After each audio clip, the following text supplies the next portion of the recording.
Assalamualaikum warahmatullahi wabarakatuh. Nama saya Ratu Nela Zalfa Devendra dari kelas 12 IPA 3. Di sini saya akan menjelaskan tentang sejarah kerajaan Islam di Indonesia. Yang pertama ada latar belakang. Agama Islam pertama kali masuk ke Indonesia melalui Pulau Sumatera. Lalu saudagar Muslim dari Malaka memainkan peran penting dalam penyebarannya ke Jawa. Hubungan dagang dengan kerajaan-kerajaan kecil di Jawa seperti Demak, Jepara, Tuban, Gresik, dan Giri mempercepat penyebaran Islam di pulau tersebut. Berikut adalah gambar-gambar kerajaan Demak, peta Pulau Sumatera, dan gambar kerajaan Samudra Pasai. Lalu kita masuk ke bagian yang A. Kerajaan Islam di Indonesia. Yang pertama ada Kerajaan Samudra Pasai. Kerajaan Samudra Pasai didirikan abad ke-13 di Sumatera. Adalah kerajaan Islam pertama di Indonesia, dipimpin oleh Raja Malik As-Saleh. Sumatera menjadi pusat awal kontak dengan pedagang Muslim. Islam menyebar melalui peran dai dan ulama, mencapai Aceh, Minangkabau, pesisir Sumatera, Malaka, Jawa, Kalimantan, dan Sulawesi. Pasai ditaklukkan oleh Portugis pada tahun 1521, bergabung dengan Kerajaan Aceh, dan Islam akhirnya menjadi mayoritas di Indonesia. Berikut adalah gambar peta Kerajaan Samudra Pasai dan peninggalan bersejarah Kerajaan Samudra Pasai. Salah satunya adalah lonceng Cakradonya. Dan yang kedua adalah Kerajaan Aceh Darussalam. Kerajaan Aceh didirikan abad ke-15 di Aceh Besar, berasal dari Kerajaan Lamuri di bawah Muzaffar Shah, Raja pertama Ali Mughayat Shah, dan kebesaran diperkuat oleh Sultan Alauddin Riayat Shah. Sultan Iskandar Muda pada tahun 1608 sampai 1637 memperluas wilayah. Tetapi setelah kematiannya, penguasa-penguasa berikutnya lemah, menyebabkan kemunduran Kerajaan Aceh. Berikut adalah timeline Kerajaan Aceh Darussalam dan gambar peta Kerajaan Aceh, serta gambar peninggalan bersejarah Kerajaan Aceh, salah satunya adalah Meriam Kesultanan Aceh. Lalu yang ketiga adalah Kerajaan Demak. Kerajaan Demak dipimpin oleh Raden Patah dan dibangun oleh Wali Songo di bawah Sunan Ampel, menjadi pusat Islam di Jawa melalui hubungan dengan Pasai. Pada puncak kejayaan di bawah Sultan Trenggono, Demak menguasai pesisir utara dan luar Pulau Jawa. Setelah kematian Sultan Trenggono, Ki Jaka Tingkir menjadi Sultan Hadiwijaya dan memindahkan pusat pemerintahan ke Pajang. Berikut adalah gambar peta Kerajaan Demak dan peninggalan bersejarah Kerajaan Demak, yaitu Masjid Agung Demak akhir abad 19. Yang keempat adalah Kerajaan Pajang. Jaka Tingkir, Sultan Hadiwijaya digantikan oleh Arya Panggiri di Kerajaan Pajang. Pangeran Benawa meminta bantuan Mataram, mengakibatkan Pajang jatuh ke tangan Mataram. Sultan Agung dari Mataram memberontak pada tahun 1618, mengakhiri Kerajaan Pajang. Berikut adalah gambar peta Kerajaan Mataram Islam, Masjid Laweyan, dan Kerajaan Pajang. Yang kelima adalah Kerajaan Mataram. Senopati Mataram menguasai Pajang, digantikan oleh Pangeran Sedaing Krapyak dan Sultan Agung tahun 1613 sampai 1646.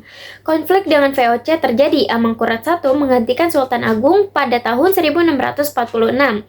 Perang saudara dan pemberontakan Raden Kajoran pada tahun 1677 sampai 1678 memicu runtuhnya Kerajaan Mataram Islam. Berikut adalah timeline Kerajaan Mataram dan gambar peninggalan bersejarah Kerajaan Mataram Islam, yaitu Masjid Gede Kauman. Yang keenam adalah Kerajaan atau Kesultanan Cirebon. Kesultanan Cirebon didirikan pada tahun 1445 oleh Pangeran Cakrabuana atau Haji Abdullah Iman. Syarif Hidayatullah atau Sunan Gunung Jati dianggap pendiri dinasti. Setelah berbagai penguasa termasuk Fathahillah dan Pangeran Emas, kesultanan terpecah pada tahun 1677 oleh tiga putra Panembahan Girilaya. Campur tangan Belanda meningkat dan pada tahun 1906 dan 1926, Kesultanan Cirebon dihapuskan dengan berdirinya kota Cirebon. Berikut adalah peninggalan bersejarah Kerajaan Cirebon, yaitu Keraton Kesepuhan Cirebon.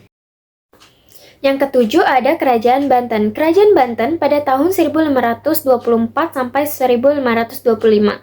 Sunan Gunung Jati mendirikan Kesultanan Banten setelah merebut pelabuhan Banten dari Kerajaan Sunda. Pada pemerintahan Sultan Haji tahun 1682 terlibat perjanjian dengan VOC. Kesultanan melibatkan sejumlah pemimpin hingga Muhammad Syafiyuddin tahun 1809 sampai 1813. Pada perkembangan berikutnya, kesultanan ini melibatkan sejumlah pemimpin. Berikut adalah nama-nama pemimpin pada Kerajaan Banten. Ini adalah lanjutan nama-nama pemimpin pada Kerajaan Banten. Berjumlah 21 orang dengan yang terakhir Muhammad Syafiyuddin tahun 1809 sampai 1813. Yang kedelapan adalah Kesultanan Perlak. Kesultanan Perlak didirikan pada tahun 840 Masehi. Kerajaan Islam pertama di Indonesia dan Asia Tenggara, berada di wilayah Aceh Timur. Puncaknya di masa Sultan Muhammad Amin Shah Johan Berdaulat II berfokus pada pendidikan dan dakwah Islamiyah. Hubungan kuat dengan Samudra Pasai melalui pernikahan. Kemunduran terjadi pada tahun 1292, berganti menjadi Kerajaan Samudra Pasai. Berikut adalah gambar peninggalan bersejarah Kerajaan Perlak, yaitu makam Sultan Alaiddin Sayyid Maulana Abdul Aziz Shah, pendiri Kerajaan Perlak, dan gambar lokasi Kerajaan Perlak.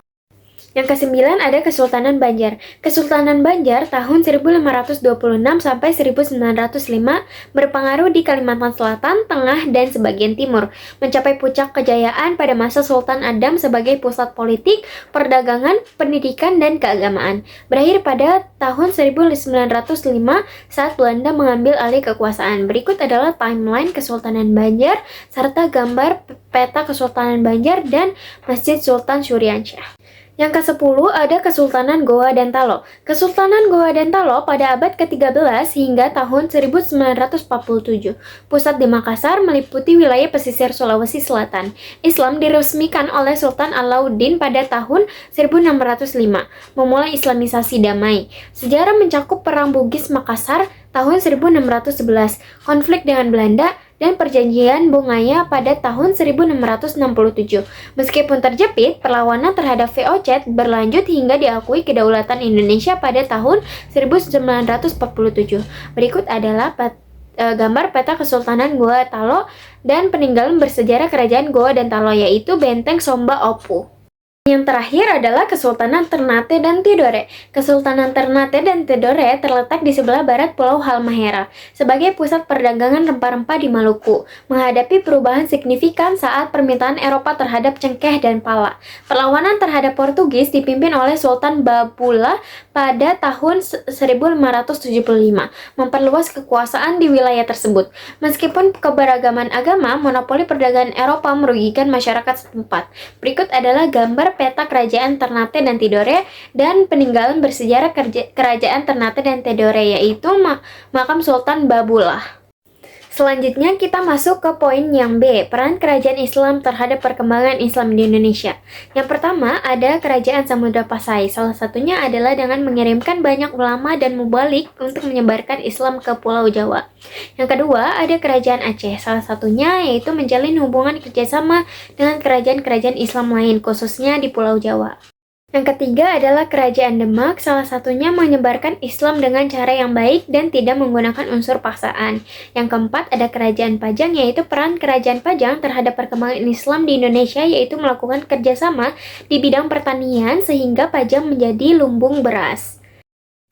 Yang kelima adalah Kerajaan Mataram. Salah satu perannya adalah mengubah seni dan budaya yang berasal dari Hindu-Buddha menjadi seni dan budaya yang bernampakkan Islam. Yang keenam adalah Kesultanan Cirebon. Salah satu perannya adalah menjadi kota pelabuhan alternatif terpenting di pantai utara Jawa setelah Jakarta dan Semarang. Yang ketujuh adalah Kesultanan Banten. Salah satu perannya yaitu seluruh wilayah Banten telah mengikuti Islam. Yang kedelapan adalah Kesultanan Perlak.